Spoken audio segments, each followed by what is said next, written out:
we are totally inundated by plastic, as you know.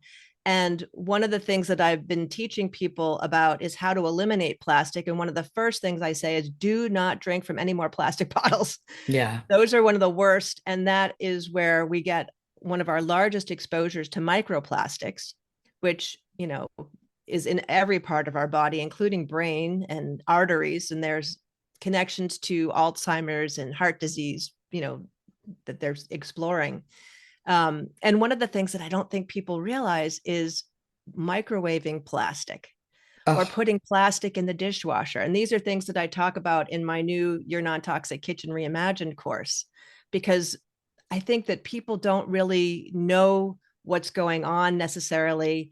And they're making changes, hoping for the best. But if they don't have a framework for making the decisions, like, okay, well, which decisions are actually going to make a difference? And how do I evaluate all these things in my kitchen so I know the next time a new study comes out or some influencer says, do this, do that, or swap to this, to that?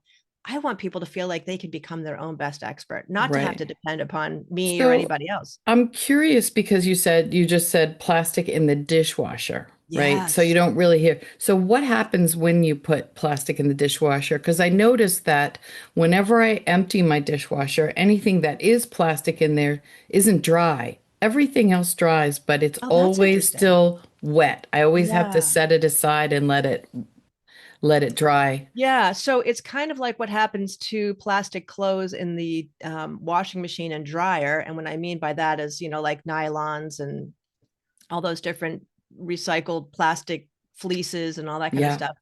But what happens in the dishwasher is similar. It's in contact with heat.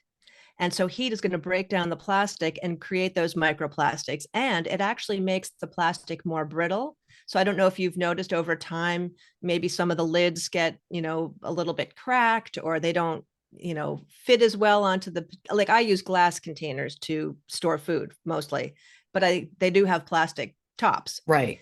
And I talk about how I deal with that in that course. But yeah, the whole issue of the microplastics that are getting washed out of the dishwasher and onto your dishes and glasses, right? Because whatever you're using, even for dishwashing detergent, is going to be leaving a residue. And so you have that plus the plastic when you put Right. plastic in.